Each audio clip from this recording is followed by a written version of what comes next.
James Joke, host of webcomic reviews and interviews. Tonight, it's about pets and sanity, so sit back, relax, and let the Geek Fest begin.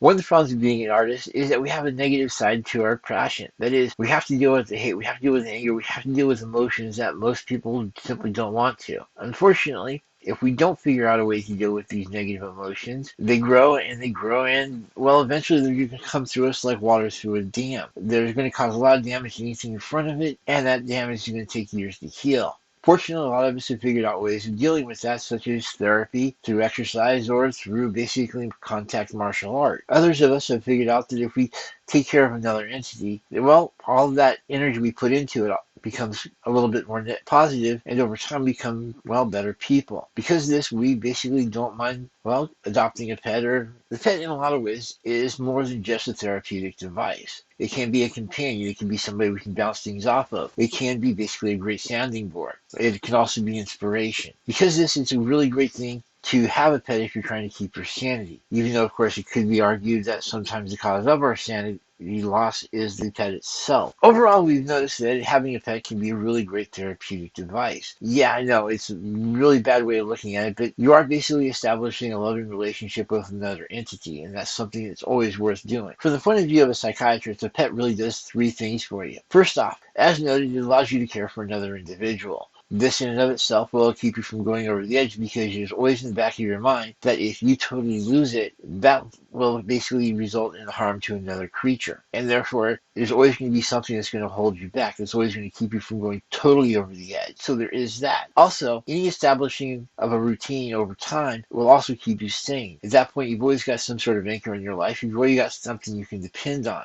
The bottom line is that by having some sort of routine, that establishes that you're actually part of everything going on around you. And because of that, you're less likely to lose it over time. And with a pet, obviously, there's a lot of overall things that have to be dealt with over time. You've got maintenance of its living quarters. You've got feeding it. You've got watering it. You've got basically making sure it's healthy. You basically have a lot of really great little maintenance tasks that establish some sort of routine and basically keep you sort of sane. There's also that you always have somebody you can communicate with, or at least talk to. Emphasis on the "you" in this situation. Not all pets are going to respond to whatever you're saying. Nonetheless, they do tend to act as a really great sounding board over time, because it gives you somebody that you can throw an idea to and they're not going to judge you. Unlike, say, a really harsh discussion board or some sort of Facebook page. Yeah, those can suck. Those can basically cause a little bit of depression, and they can cause some also anger because you basically feel rejected. On the other hand, talking about with a pet, well, again, they're not going to judge you. They're going to allow you to talk as much as you want.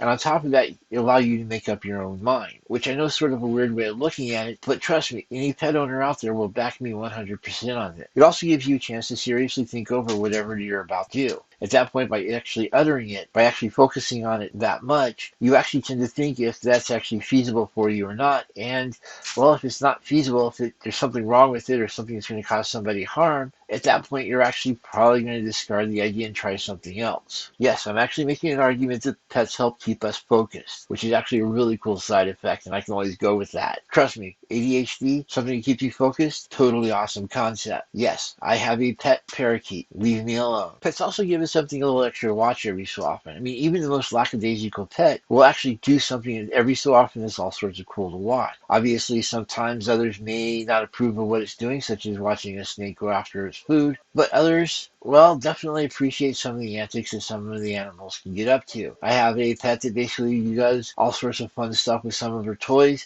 and every so often I actually do have to chase her around the house. So I guess you could argue that they also help keep us exercised as well. Obviously, dogs and the larger pets are better at this, but smaller pets also do it. And like I said, at the very least, they provide some level of companionship. And last but not least, they also provide us with a little bit of inspiration. We've always got ways of working those pets into the stories, and sometimes it's sort of cool. I mean, sometimes it's a really great little finishing touch on a character. Sometimes they can become the character themselves, and sometimes we can watch them and actually get ideas for other stuff going on. Of course, if we really want to talk therapy, one of the really cool things, we totally swear at them, call them really nasty names, and 9 times out of 10, they hopefully won't figure out what we're talking about. This is really great for dealing with dogs, and we actually can do it in sort of a baby voice, because at that point, we're going to get all sorts of attention from that dog. So, admittedly, we're not going to feel a little guilty, but nonetheless, yelling at an animal and doing it the right way, yes, I think there actually is a right way, you can actually get rid of a lot of those negative, hostile feelings. So when it comes down to it, I can't recommend having a pet enough. It's going to give you some level of companionship. It's going to make you care for somebody besides yourself.